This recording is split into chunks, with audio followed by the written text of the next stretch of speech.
Hello friends, IPL 2026 ఛాంపియన్గా RCB అవతరించింది. తమ సొంత మైదానంలో ఎవరినైనా ఓడించగల గుజరాత్ని వాళ్ళ సొంత గ్రౌండ్లోనే ఓడించి అసలు సిసలైన ఛాంపియన్స్గా ఆర్సీబీ నిలిచింది.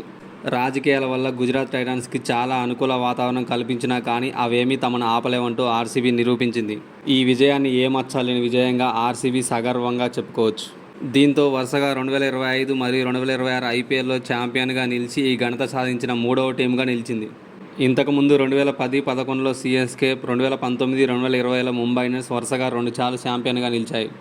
ఈసారి కోహ్లీ డ్రీమ్ ఫైనల్లో పెర్ఫామ్ చేసి మ్యాచ్ గెలిపించాలన్న కోరిక కూడా తీరింది. టాస్ గెలిచిన ఆర్సీబీ బౌలింగ్ ఎంచుకుంది. బ్యాటింగ్కు దిగిన గుజరాత్ టైటాన్స్ ఆర్సీబీ బౌలర్ల దాటికి 20 ఓవర్లలోనే 155 పరుగులు మాత్రమే నమోదు చేసింది. వాషింగ్టన్ సుందర్ 50 పరుగులతో టాప్ స్కోరర్గా నిలిచాడు. ఆర్సీబీ బౌలర్లలో భువీ, హజల్వుడ్ 2 వికెట్లు తీయగా రసిక్దార్ 3 వికెట్లతో రాణించాడు. 156 పరుగుల లక్ష్యంతో బరిలోకి దిగిన ఆర్సీబీ సగం పరుగులను పవర్ ప్లేలోనే రాబట్టారు. తర్వాత వెంటనే 4 వికెట్లు పడినా మరో ఎండ్లో కోహ్లీ క్రీజ్లో పాతుకుపోయి తన కెరీర్లోనే ఫాస్టెస్ట్ హాఫ్ సెంచరీ 25 బంతుల్లో నమోదు చేశాడు.